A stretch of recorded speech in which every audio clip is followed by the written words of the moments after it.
नमस्कार साथियों, मैं Rohit Yadav bright career institute के इस ऑनलाइन परिवार में आप सभी का स्वागत करता हूं। आशा करते हैं आप सभी स्वस्थ होंगे, मस्त होंगे। और जैसा कि दोस्तों आप लोग जानते ही है, पटवारी की वैकेंसी आ चुकी है, साथ में फॉरेस्ट गार्ड और जेल प्रहरी का नोटिफिकेशन भी आउट हो चुका है, साथ में इसकी रूल बुक भी आप लोगों ने देख ही ली होगी। तो इसी के साथ दोस्तों, जैसे कि पटवारी हुआ, फॉरेस्ट गार्ड हुआ, या जेल प्रहरी या आबकारी आरक्षक की बात कर लें, तो इन सारी वैकेंसीज में आप देखेंगे कि साइंस का वेटेज बहुत ज़्यादा रहा है, ठीक है। या पहले के एग्जाम में देखेंगे तो साइंस का वेटेज बहुत ज़्यादा रहा है, और जैसे कि अभी भी आने वाले एग्जाम में भी आपको साइंस का वेटेज ज़्यादा देखने को मिलेगा। इसी कारण से मैं रोहित यादव आप लोगों के लिए व्यापम के जो विगत वर्षों के प्रश्न पूछे गए हैं और जो आगामी परीक्षाओं में पूछे जा सकते हैं वे प्रश्न लेकर आया हूं। तो इस सेशन में आप आखिरी तक जुड़े रहिएगा। और उससे पहले यदि आप हमारी ब्राइट करियर की ऑफलाइन बैच को ज्वाइन करना चाहते हैं तो दोस्तों मैं आपको बता दूं कि ये भी हाल ही में 1 दिसंबर को हमारे यहाँ पर, मतलब आज ही के दिन 1 दिसंबर को न्यू बैच स्टार्ट हुई ऑफलाइन की, ठीक है, जिसमें लिमिटेड सीट्स हैं, ठीक है। लगभग सारे रजिस्ट्रेशन हो चुके हैं, कुछ बचे हैं, तो आप वहां पे आकर ऑफलाइन बैच ज्वाइन करना चाहते हो तो कर सकते हो, ठीक है। चलिए, अब ये सारे प्रश्न सर क्या होंगे, आपके जहन में बहुत सारे प्रश्न चल रहे होंगे, सर ये क्वेश्चन कौन से हैं, है ना, या ये कौन कौन सी परीक्षाओं में आने वाले हैं। तो मैं आपको बता दूं दोस्तों, ये जो है, आप अगर पटवारी की तैयारी कर रहे हैं, ठीक है, तो पटवारी के लिए, इसके बाद में आप आबकारी आरक्षक की तैयारी कर रहे हैं उसके लिए, आबकारी आरक्षक की तैयारी करें उसके लिए, जेल प्रहरी के लिए, साथ में जेल प्रहरी के बाद में फॉरेस्ट गार्ड मतलब वन रक्षक की जो भर्ती आई है, इसके लिए अति महत्वपूर्ण प्रश्न होने वाला है, ठीक है। तो आपको इनमें से एक न एक वैकेंसी तो दोस्तों लेना ही है, और लेने के लिए आपको जी जान से मेहनत करना पड़ेगी, ठीक है। तो इन सभी के लिए साथ में एसएससी जीडी जो एग्जाम्स आने वाली है, ठीक है, जिसके फॉर्म लगभग हो चुके हैं, डल चुके हैं, तो उसमें भी ये अति महत्वपूर्ण प्रश्न रहने वाले हैं, ठीक है। हम लोग अभी क्या कर रहे हैं, आज मैंने आप लोगों के लिए केमिस्ट्री और बायोलॉजी के प्रश्न लिए हैं, ठीक है। इसी के साथ इस सीरीज को हम आखिरी तक अब कंटिन्यू करेंगे, एग्जाम तक हम आपके साथ जुड़े रहेंगे, ठीक है। चलिए, तो शुरुआत करते हैं हमारे पहले प्रश्न की। पहला प्रश्न हमारा क्या है कि किसकी कोशिका भित्ति सेलुलोज की बनी होती है, ठीक है। ऑप्शन ए जंतु मतलब एनिमल्स, बैक्टीरिया, फंजाई मतलब इसको बोलते हैं फंजाई, कवक, पौधे, प्लांट्स, ठीक है। तो किसकी कोशिका भित्ति सेलुलोज की बनी होती है, किसकी बनी होती है, सेलुलोज की, ठीक है। तो याद रखना दोस्तों, सेलुलोज किसकी कोशिका भित्ति में पाया जाता है, तो उसका राइट आंसर होगा प्लांट्स। क्या आंसर होगा इसका, प्लांट्स, ठीक है। जो पौधे होते हैं, इन पौधों की कोशिका भित्ति किसकी बनी होती है, तो वो बनी होती है किसकी, सेलुलोज की। सर सेलुलोज होता क्या है रियल में, यदि हम बात कर लें सेलुलोज की कि सर सेलुलोज क्या होता है, सेल्यूलोज क्या होता है, तो याद रखना ये एक प्रकार से पॉलीसैकेराइड होता है। ये क्या होता है, एक प्रकार से पॉलीसैकेराइड होता है, ठीक है, पॉलीसैकेराइड होता है। और इसी के बारे में कहा जाता है कि प्रकृति में प्रचुरतम मात्रा में पाया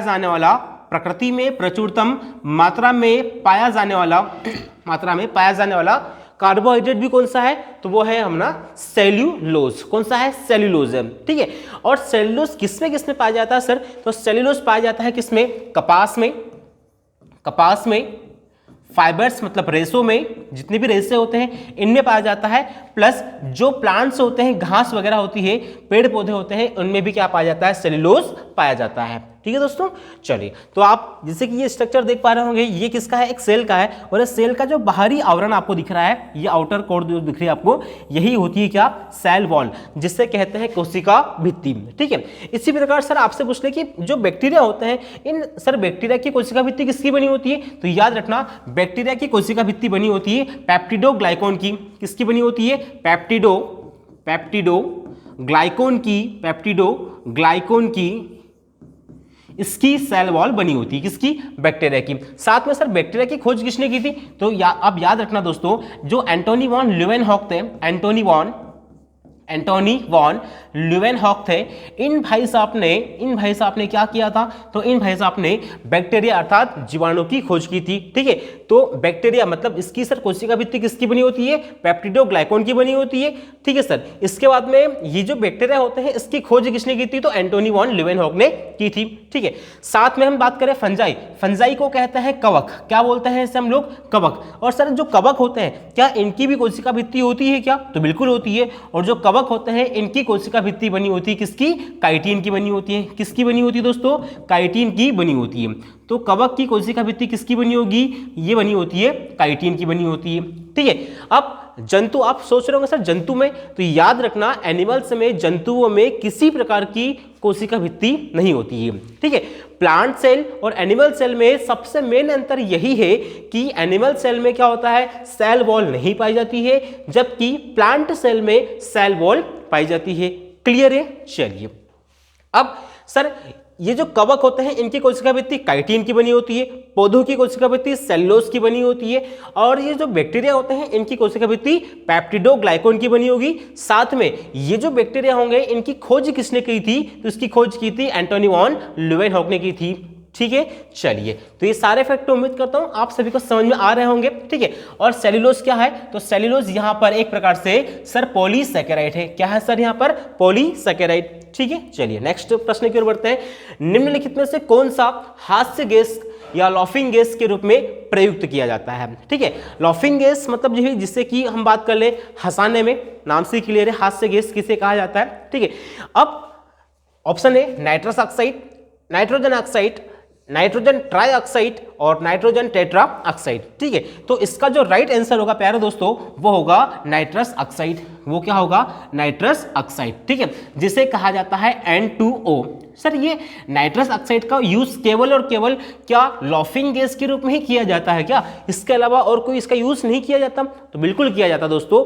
जो डॉक्टर्स हमें एनेस्थीसिया देते हैं, जो डॉक्टर हमें क्या देते हैं, एनेस्थीसिया जो देते हैं, तो ये जो एनेस्थीसिया होता है, मतलब एनेस्थीसिया सर मतलब क्या होता है, तो जब डॉक्टर क्या करते हैं ऑपरेशन करते हैं या किसी पार्ट से कोई चीज़ निकालना हो ऑपरेशन करते हैं, तो उस पार्ट को शून्य किया जाता है। ठीक है, तो जब शून्य किया जाता है तो पहले क्या होता था, क्लोरोफॉर्म का यूज़ करते थे, लेकिन अब क्लोरोफॉर्म दिक्कत ये थी कि कभी कभी क्या हो गया, अचानक से पेशेंट, भाई डॉक्टर्स ऑपरेशन कर रहे हैं, है ना, चीर फाड़ कर रहे हैं और पेशेंट्स को क्या आ गया, होश आ गया। ठीक है, आप सोचो कि डॉक्टर के हाथ में वो सब चीज़ें देखेगा तो क्या उल्टा उसकी तबीयत नहीं बिगड़ेगी क्या। तो इन सारी समस्याओं से दूर हटने के लिए क्या किया, हमने N2O का यूज़ किया, किसके रूप में, एनेस्थीसिया के रूप में इसका यूज़ किया। ठीक है, जो क्या होता है हमारे उस वाले पार्ट को शून्य करने का काम करती है। तो एक तो इसको लॉफिंग गैस कहा जाता है और साथ में इसका यूज़ किस में किया जाता है, तो एनेस्थीसिया में इसका यूज़ किया जाता है। क्लियर है दोस्तों, चलिए आगे बढ़ते हैं अगले प्रश्न की ओर। और जो हमारा अगला प्रश्न है कि पादप कोशिका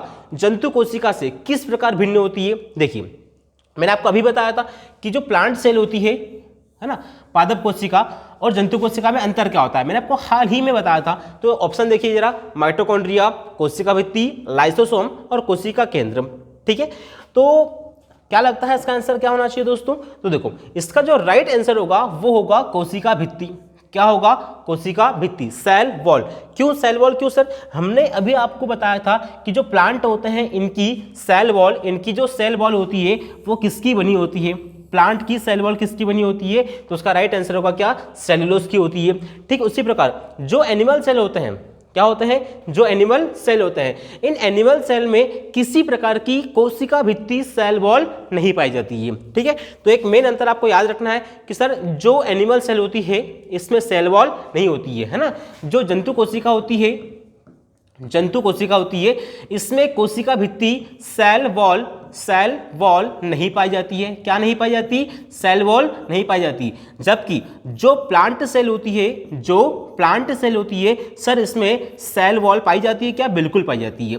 तो इसमें सेल वॉल क्या होती है प्यारे दोस्तों, पाई जाती है। इन फैक्टों को आपको अच्छे से याद रखना है। क्लियर है, चलिए आगे बढ़े हम लोग हमारे अगले प्रश्न की ओर। चलिए अगला प्रश्न है कि निम्न में से किसकी कमी से मनुष्य में मधुमेह होता है। मधुमेह मतलब सर डायबिटीज की बात कर रहे हैं क्या, बिल्कुल, है ना। मधुमेह मतलब किसकी बात कर रहे हैं, डायबिटीज की बात की जा रही है। ठीक है, तो निम्न में से किसकी कमी में या किसकी कमी से मनुष्य में क्या होगा, मधुमेह होगा, डायबिटीज होगा।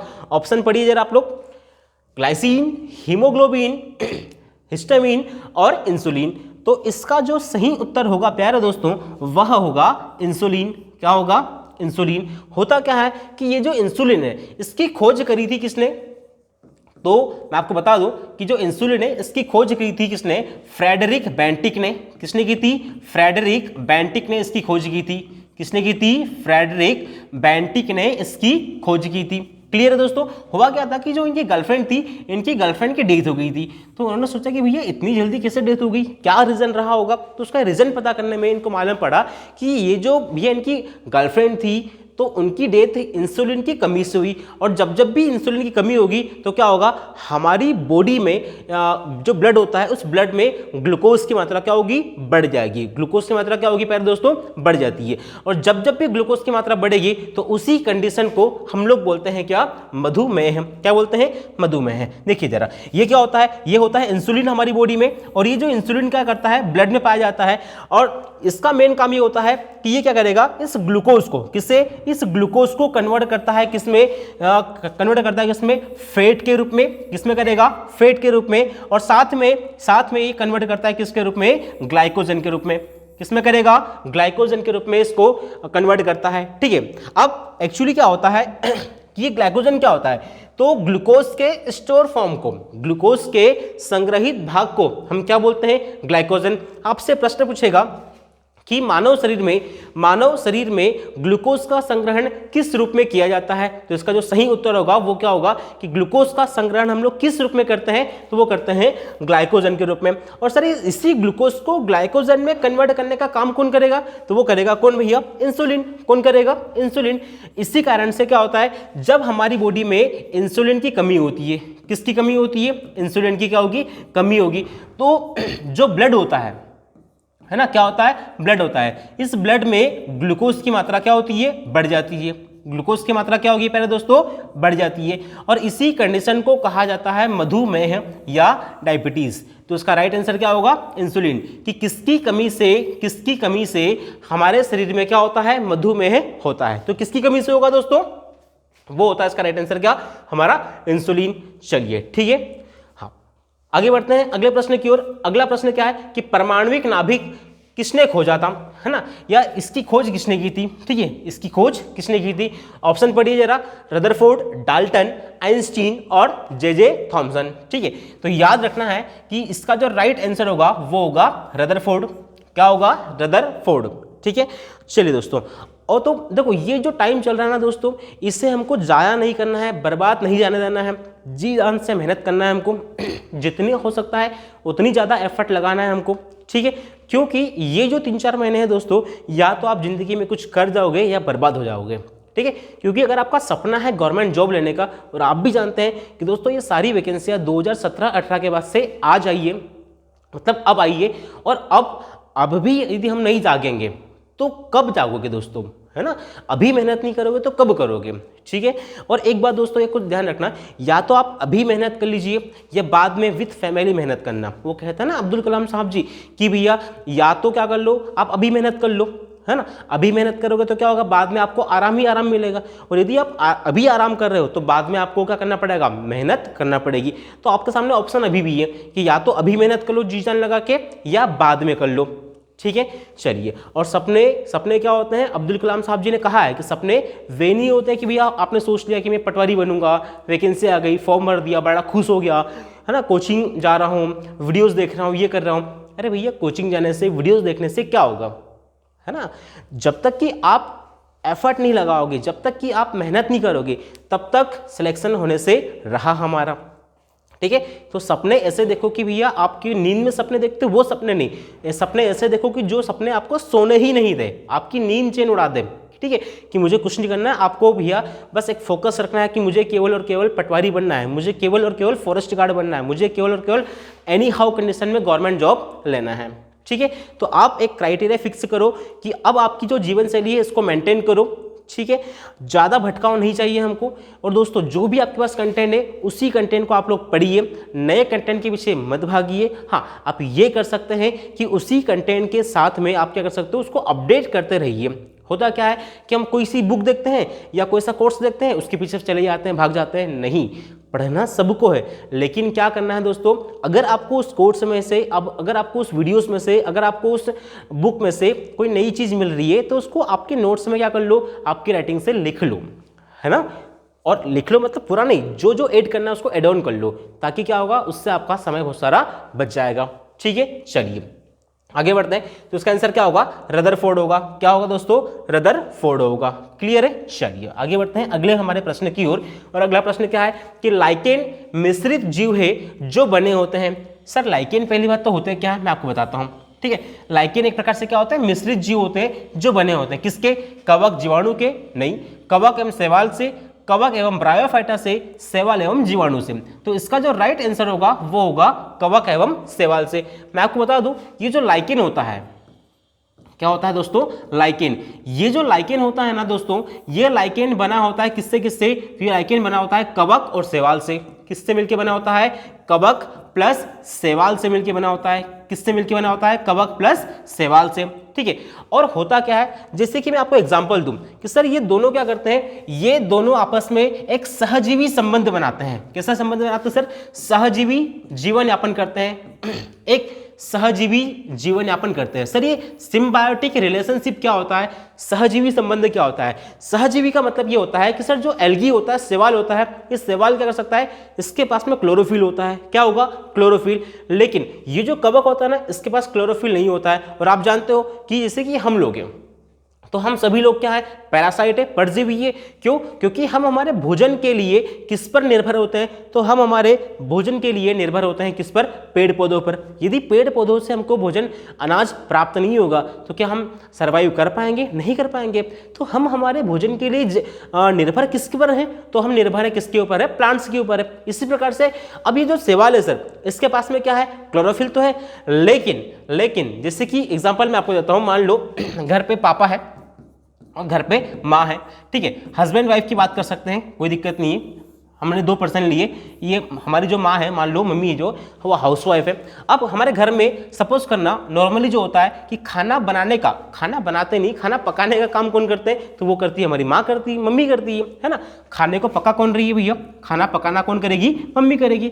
लेकिन एक बात बताओ कि यदि मम्मी को किराना सामान लाकर ही नहीं दे, पापा जो है जॉब से पैसे कमा कर लेके ही नहीं आएंगे, उसके लिए पकाने के लिए जो जो सामान लगता है, जो नीड लगती है, गैस टंकी हुआ, बर्तन हुआ, जो भी XYZ लगता है, वो यदि ये लाकर नहीं देंगे तो क्या खाने को पका पाएंगे, आंसर होगा नहीं। क्योंकि सर हमारे पास जब पैसा ही नहीं होगा तो राशन कहाँ से लाएंगे, राशन नहीं होगा तो उस राशन को पकाएंगे कैसे, और जब पका नहीं पाएंगे तो खा पाएंगे क्या, नहीं।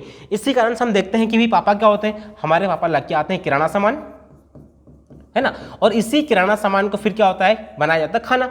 तो अब ये दोनों एक दूसरे की हेल्प कर रहे हैं ना, ये सामान ला कर दे रहे हैं और ये खाना बना कर दे रहे हैं, तो ये संबंध कैसा हुआ, सहजीवी संबंध। उसी प्रकार से जो शैवाल होता है, इस शैवाल के पास में क्या होता है, खुद का क्लोरोफिल वर्णक होता है। क्या होता है, खुद का क्लोरोफिल वर्णक होता है। क्लोरोफिल वर्णक क्या होता है सर, तो ये क्या कर सकता है, क्लोरोफिल वर्णक क्या करता है, प्रकाश संश्लेषण कर सकता है। क्या कर सकता है, प्रकाश संश्लेषण कर सकता है। सर ये प्रकाश संश्लेषण क्या होता है बताना जरा, तो याद रखना, ये जो प्रकाश संश्लेषण होता है, इसी के द्वारा हरे पेड़ पौधे क्या करते हैं, अपना भोजन का निर्माण करते हैं। क्या करते हैं, अपने भोजन का निर्माण करते हैं। क्लियर है, मतलब भोजन का निर्माण कर रहे हैं। फिर वही बात, सर भोजन का निर्माण तो कर रहे हैं, लेकिन इसके लिए जो आवश्यक तत्व है वो लाकर कौन दे रहा है, तो उसके लिए जो आवश्यक तत्व है जैसे कि जल हो गया या विभिन्न तत्व हो गए, ये लाकर देने का काम करता है बेचारा कौन, कवक। तो कवक क्या करता है, शैवाल को ही सभी चीजें लाकर देता है, बदले में इसको क्या मिलता है, बदले में मिलता है इसको भोजन। क्या मिलेगा, भोजन मिलता है। ठीक है, तो इस संबंध को कहा जाता है सहजीवी संबंध। मतलब सर ये कि दोनों एक दूसरे को फायदा पहुंचाते हुए, लाभ पहुंचाते हुए साथ में जीवन यापन करते हैं। ठीक है, चलिए सर अब यहाँ पे एक और बात दे देना कि ये जो लाइकेन होता है ना, इसी लाइकेन का यूज किया जाता है पॉल्यूशन या पॉल्यूशन इंडिकेटर के रूप में, अर्थात सर प्रदूषण सूचक के रूप में। किसके रूप में इसका यूज करते हैं, प्रदूषण सूचक के रूप में इसका उपयोग किया जाता है। मतलब सर क्या बोल रहे हैं, ये वही पाए जाएंगे जहां पर सल्फर डाइऑक्साइड गैस क्या होती है, एकदम कम होती है। तो जहां पर भी सल्फर डाइऑक्साइड गैस कम होती है वहीं पर ये पाए जाते हैं क्या, हमारे लाइकेन्स। सर मतलब क्या, जहां पर प्रदूषण एकदम कम होगा वहां पर ये पाए जाएंगे। जैसे कि कहां पर पाए जाते हैं, तो ये पाए जाते हैं प्यारे दोस्तों कहां पर, हिमालय पर। कहां पाए जाते हैं, हिमालय पर, क्योंकि वहीं पर क्या होगी, जो सल्फर डाइऑक्साइड गैस है ये क्या होगी भैया, कम होगी, और जहां पर कम होगी वहीं क्या पाए जाएंगे वहीं पर पाए जाते हैं क्या, लाइकेन। वहीं पर क्या पाए जाएंगे, लाइकेन पाए जाएंगे। ठीक है दोस्तों, चलिए आप 1-2 मिनट रुकिएगा।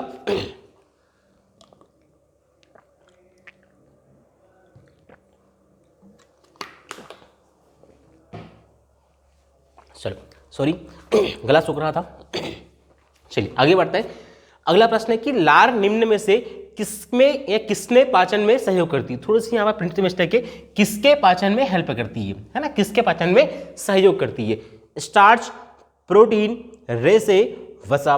तो इसका जो सही उत्तर होगा दोस्तों वो होगा स्टार्च। सर स्टार्च से मतलब क्या होता है, तो स्टार्च से मतलब होता है कार्बोहाइड्रेट। क्या होगा दोस्तों, कार्बोहाइड्रेट। इसका मतलब क्या होता है दोस्तों, कार्बोहाइड्रेट होता है। स्टार्च का मतलब क्या होगा, कार्बोहाइड्रेट। और आप जानते हो कि कार्बोहाइड्रेट का पाचन 2 जगह पर होता है। कार्बोहाइड्रेट का पाचन कहां पर होता है, 2 जगह होता है। सर 2 जगह कहां कहां होता है, तो आप एक जानते हो, एक तो कहां पर होगा, मुख में, और दूसरा कहां होता है सर, स्मॉल इंटेस्टाइन, मतलब जो छोटी आंत होती है वहां पर भी क्या होता है, इसका पाचन होता है। ठीक है, अब सर मुख में इसका पाचन कौन करता है, तो याद रखना मुख में इसका पाचन करते हैं लार ग्रंथियां। लार करती है, कौन करती है, लार करती है। और हमारे मुख में 3 जोड़ी लार ग्रंथियां पाई जाती है। कितनी पाई जाती है, 3 जोड़ी, है ना, संख्या में 6, 3 जोड़ी लार ग्रंथियां पाई जाती है। क्या पाई जाती है, 3 जोड़ी लार ग्रंथि। कौन कौन सी होती है सर, एक होती है पैरोटीट, एक कौन सी होगी दोस्तों, पैरोटीट होती है। एक होती है सब मैक्सिलरी, एक होती है सब मैक्सिलरी, मैक्सिलरी, और एक होती है प्यारे दोस्तों सब मैंडिबुलर। एक कौन सी होती है, सब मैंडिबुलर। एक कौन सी होगी, सब मैंडिबुलर।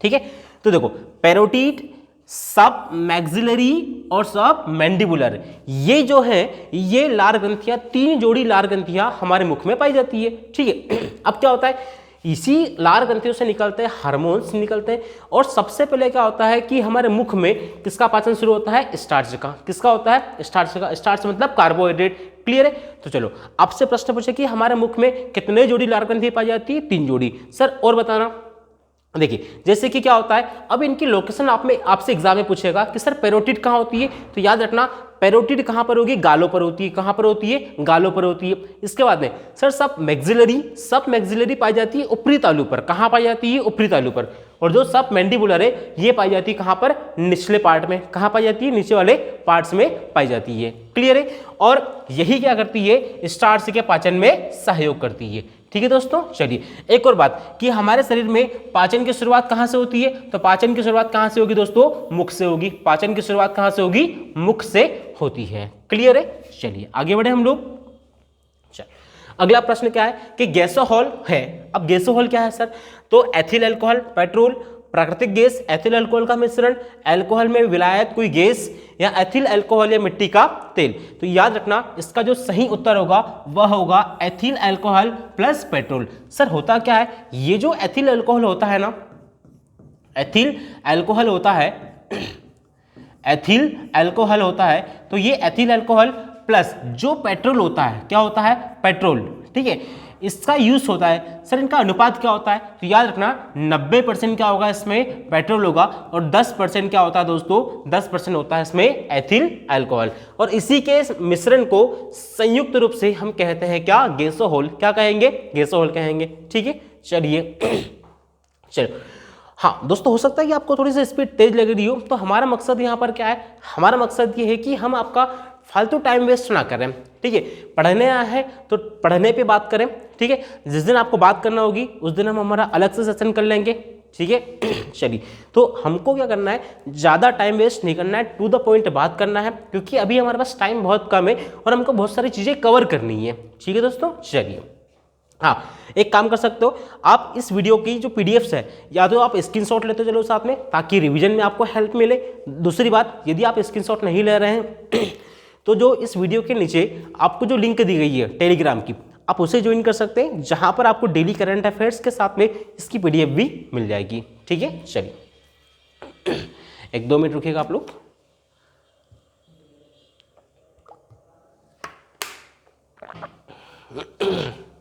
चलिए आगे बढ़ते हैं कि मानव शरीर में पाचन का अधिकांश भाग किस अंग में संपन्न होता है। चलो, अग्नाशय, पेनक्रियास, बड़ी आंत, लार्ज इंटेस्टाइन, छोटी आंत, स्मॉल इंटेस्टाइन, और होता है अमाशय। तो इसका जो राइट आंसर होगा वो क्या होगा दोस्तों, छोटी आंत। ठीक है कि मानव शरीर में पाचन का अधिकांश भाग, यहां पर क्या पूछा है इसने, अधिकांश भाग किस पार्ट में संपन्न होता है, तो अधिकांश भाग किस पार्ट में संपन्न होता है, छोटी आंत में होता है। कहां पर होता है, छोटी आंत में होता है। ठीक है, स्मॉल इंटेस्टाइन में। चलो क्लियर है सर। अब स्मॉल इंटेस्टाइन जो होती है प्यारे दोस्तों, एक्चुअली क्या होता है कि इसमें एक तो आता है पेनक्रियाटिक जूस, इसमें एक क्या आता है, पेनक्रियाटिक जूस, पेनक्रियाटिक जूस आता है। ठीक है, कहां से आता है सर, ये आता है पेनक्रियास से। और दूसरा इसमें आता है बाइल जूस, इसमें क्या आता है, बाइल जूस। और यही आके क्या करते हैं, फैट का एमल्सिफिकेशन करते हैं, प्लस इसमें क्या होते हैं, अलग अलग एंजाइम्स होते हैं जो भोजन का अंतिम पाचन भी करने का काम करते हैं। क्लियर है, चलिए। और एक और बात, जहां पर छोटी आंत और बड़ी आंत आपस में मिलती है वहीं पर पाई जाती है क्या, वर्मीफॉर्म अपेंडिक्स। और यही वर्मीफॉर्म अपेंडिक्स क्या करती है, मतलब अब तो अवशेषी अंग है, पहले क्या होता था तो पहले जो कच्चा मांस खाते थे, घास पत्तियां खाते थे, तो उनके पाचन में ये हेल्प करता था। लेकिन आज तो ये क्या हो गया है, आज ये हो गया है एक प्रकार से अवशेषी अंग। चलिए भैया, अगला होता है कि डायलिसिस किससे संबंधित है, यकृत, वृक्क, आंखें, मस्तिष्क। ठीक है, तो देखिए जरा, इसका जो राइट आंसर होगा वो क्या होगा, किडनी होगा, वृक्क होगा। इसका सही उत्तर क्या होगा, वृक्क या किडनी होता है। ठीक है, किडनी क्या करती है सर, तो किडनी वृक्क को, मतलब ब्लड को छानने का काम करती है, रक्त को छानने का काम, रक्त को छानने का काम मतलब फिल्टर करने का काम कौन करती है सर, तो किडनी करती है। कौन करेगी, किडनी करती है, वृक्क करती है। सर इस वृक्क की सबसे छोटी इकाई, इस किडनी की सबसे छोटी इकाई क्या होती है, तो याद रखना इस किडनी की सबसे छोटी इकाई क्या होगी, नेफ्रॉन होती है। क्या होती है, नेफ्रॉन होती है। किडनी की सबसे छोटी इकाई क्या होगी, नेफ्रॉन। सर किडनी की संख्या कितनी होती है, 2 होती है। किडनी की संख्या कितनी होगी, 2 होती है। ठीक है, एक राइट हैंड साइड, एक लेफ्ट हैंड साइड पाई जाती है। और इसका मेन फंक्शन क्या होता है सर, तो मेन फंक्शन इसका ये होता है, ब्लड को छानने का काम करती है। क्या होता क्या है कि जो भी इसमें जो भी अपशिष्ट पदार्थ होते हैं वो हम क्या करते हैं, उत्सर्जन के द्वारा बॉडी से बाहर करते हैं। ठीक है, तो ब्लड को प्यूरिफिकेशन करने का काम भी कौन करता है, हमारा वृक्क करेगा। क्लियर है। अब होता क्या है कि मान लो आपकी किडनी खराब होगी, और जैसे ही किडनी खराब होगी तो क्या होगा, आपका ब्लड छन पाएगा, प्यूरिफाई हो पाएगा, नहीं हो पाएगा। तो फिर क्या होता है, ये जो मशीन होती है इसमें एक तरफ से क्या करते हैं, खराब ब्लड निकालते जाते हैं और जो अच्छा ब्लड है वो चढ़ाते जाते हैं। ठीक है, इसी प्रोसेस को बोलते हैं क्या, डायलिसिस। तो डायलिसिस का संबंध किससे है, किडनी से है भैया। किससे है, किडनी से है। चलिए अगला प्रश्न है कि निम्नलिखित में से किसको सेल का पावर हाउस कहा जाता है। क्या कहा जाता है दोस्तों, सेल का पावर हाउस कहा जाता है। ठीक है, तो सेल का पावर हाउस किसे कहा जाता है, Golgi car, mitochondria, ribosome, lysosome. तो इसका जो सही उत्तर होगा वो क्या होगा, माइटोकॉन्ड्रिया। क्या होगा, माइटोकॉन्ड्रिया। ठीक है, चलो सर ये माइटोकॉन्ड्रिया है क्या, तो आप ये जो स्ट्रक्चर देख पा रहे हैं ये स्ट्रक्चर किसका है, माइटोकॉन्ड्रिया का। ठीक है, और इसी माइटोकॉन्ड्रिया में आपको यहाँ पर लिक्विड दिख रहा होगा, ये वाला पार्ट, इसी लिक्विड को कहा जाता है मैट्रिक्स। क्या कहा जाता है, मैट्रिक्स। और याद रखना दोस्तों कि जो डीएनए होते हैं वो डीएनए केंद्रक के अलावा और कहाँ पाए जाते हैं, तो केंद्रक के अलावा पाए जाते हैं, कहाँ पर, केंद्रक के अलावा पाए जाते हैं माइटोकॉन्ड्रिया में। और इसको सर पावर हाउस क्यों बोलते हैं, क्योंकि क्या होता है, रियल में जो कोशिका का श्वसन स्थल है ना, सेल का रेस्पिरेशन प्लेस जो है, कोशिका का श्वसन अंग जो है, स्थल जो है, वो क्या है दोस्तों, वो है माइटोकॉन्ड्रिया। क्या होता है, माइटोकॉन्ड्रिया। ठीक है, चलिए तो देखिए अब इसका जो बाहरी आवरण आपको दिख रही है वाली, इसे कहा जाता है आउटर मेम्ब्रेन। क्या बोलेंगे, आउटर मेम्ब्रेन। और यहीं पर पाए जाते हैं क्या दोस्तों, राइबोसोम्स। क्या पाए जाते हैं, राइबोसोम्स। ठीक है, और इसका जो धसा वाला पार्ट दिख रहा है, ये वाला पार्ट दिख रहा है, इनको कहा जाता है क्रिस्टी। क्या बोलेंगे, इनको क्रिस्टी कहा जाता है। क्लियर है, चलिए। और इसी माइटोकॉन्ड्रिया में क्या होता है दोस्तों, कोशिका का श्वसन स्थल कहा जाता है। क्या बोलते हैं इसको, सेल का, कोशिका का श्वसन स्थल। कोशिका का श्वसन स्थल किसे कहा जाता है, तो कोशिका का श्वसन स्थल कहा जाता है दोस्तों किसको, माइटोकॉन्ड्रिया को कहा जाता है। क्लियर है? चलिए आगे बढ़ते हैं हमारे अगले प्रश्न की ओर। और अगला प्रश्न है कि अश्रु गैस है, सर अश्रु गैस क्या होती है? चलिए देखते हैं हम लोग। अमोनिया, क्लोरीन, हाइड्रोजन कार्बाइड और हाइड्रोजन सल्फाइड। तो इसका जो राइट आंसर होगा वो होगा अमोनिया। अमोनिया का सूत्र क्या होगा सर? तो अमोनिया का सूत्र होता है NH3। क्या होगा? NH3। और सर ये इसका यूज पहली बार हम लोगों ने कब किया था? तो इसका यूज पहली बार हम लोगों ने किया था सर 1914 से 1918 के मध्य। कब सर? जब प्रथम विश्व युद्ध चल रहा था। प्रथम विश्व युद्ध चल रहा था। कौन सा वाला सर? प्रथम वाला, पहला वाला विश्व युद्ध चल रहा था। तो प्रथम विश्व युद्ध के समय हम लोगों ने भीड़ को तितर बितर करने के लिए इसका यूज पहली बार हमने किया था। ठीक है। और आज भी पुलिस वाले या आर्मी क्या करती है? भीड़ को हटाने के लिए, भगाने के लिए, तितर बितर करने के लिए इस अमोनिया मतलब अमोनिया का अश्रु गैस के रूप में, टीयर गैस के रूप में इसका यूज किया जाता है। ठीक है दोस्तों, चलिए आगे बढ़ते हैं। निम्नलिखित, अच्छा सर ये सारे प्रश्न जो है व्यापम और एसएससी वगैरह में पूछे गए प्रश्न हैं जो बार बार क्या होते हैं? रिपीट होते हैं। ठीक है, चलिए निम्नलिखित में से विशालतम स्थलचर वन्य प्राणी कौन सा है? निम्नलिखित में से विशालतम स्थलचर प्राणी, स्थलचर पूछा है हम लोगों से। ठीक है, तो प्राणी कौन सा है सर? भारतीय हाथी, अफ्रीकी हाथी, जिराफ और सफेद बाघ। तो आप देख ही पा रहे होंगे इसका आंसर। अब जानते तो हैं सर हाथी होता है, लेकिन हाथी कौन सा होता है? भारतीय हाथी या अफ्रीकी हाथी? तो याद रखना इसका जो सही उत्तर होगा वो होगा अफ्रीकी हाथी होता है। क्लियर दोस्तों?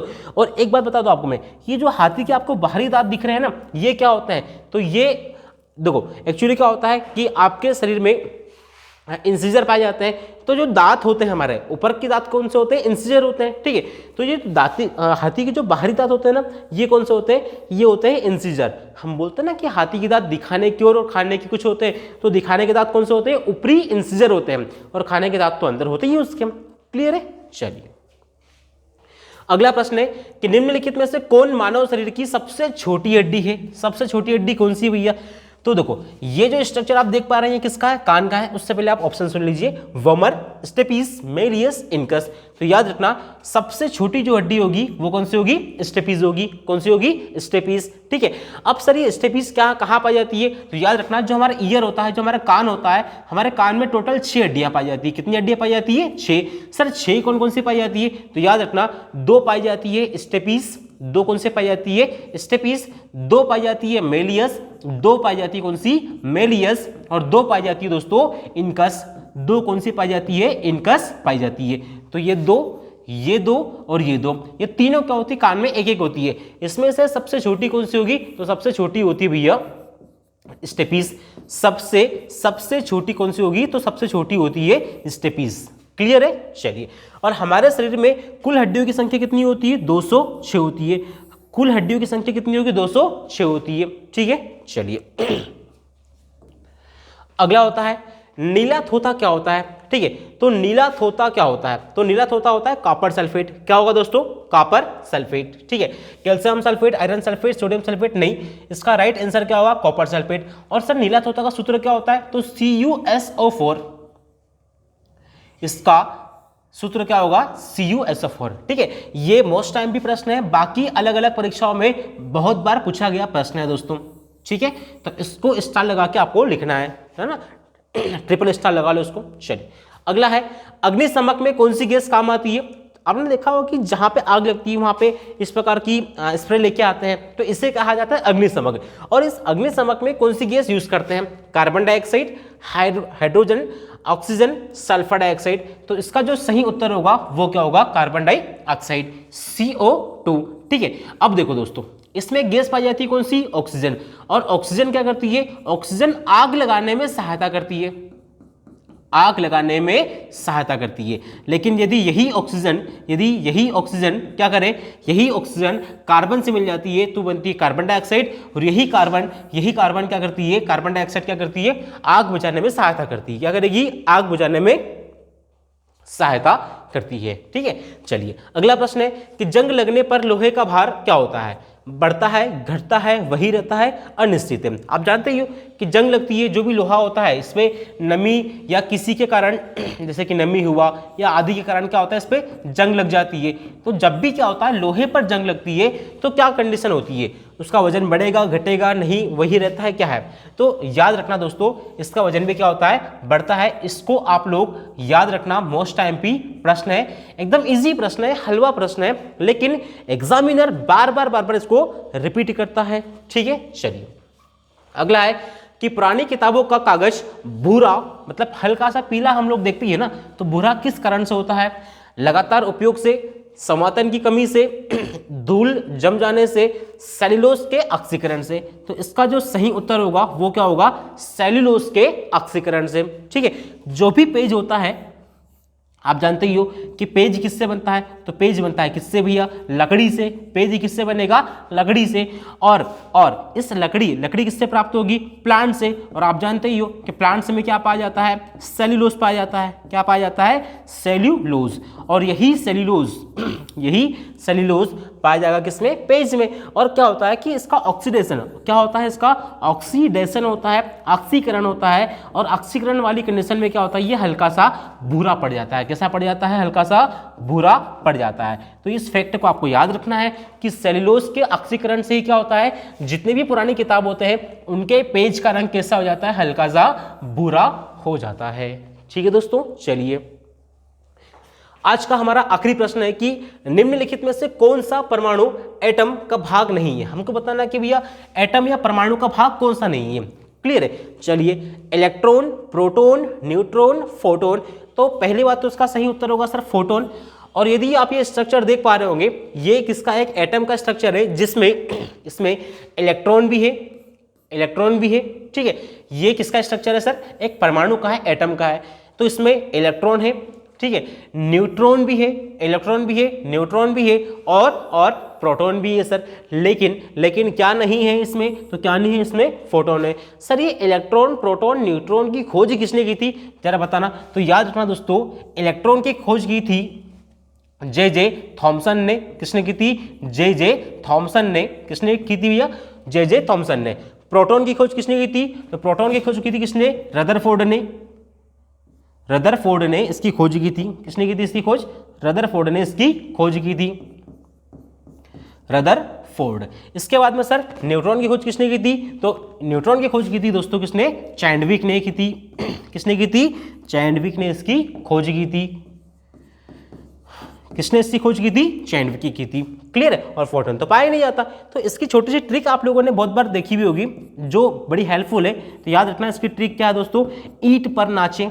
क्या है, ईंट पर नाचे, ये इसकी ट्रिक है, जिससे आप याद कर सकते हो कि इलेक्ट्रॉन की खोज किसने की थी। देखो, ई से इलेक्ट्रॉन और टी से थॉमसन, प से प्रोटॉन और र से रदरफोर्ड, न से न्यूट्रॉन और च से चैडविक। क्लियर है, बता पाओगे आप लोग। ठीक है, तो ये हम लोगों ने क्या किया, बहुत ही जल्दी ये जो 20 प्रश्न जो कि व्यापम के आगामी परीक्षाओं में पूछे जाने के चांस है, प्लस जो पूछे गए प्रश्न हैं वो, जिससे आपको एक आइडिया लग जाए कि सर हम जो तैयारी कर रहे हैं वो सही दिशा में कर रहे हैं, नहीं कर रहे हैं। ठीक है, क्या हमारी स्थिति है, क्या स्थिति नहीं है, वो आपको थोड़ा सा एक आइडिया मिलेगा।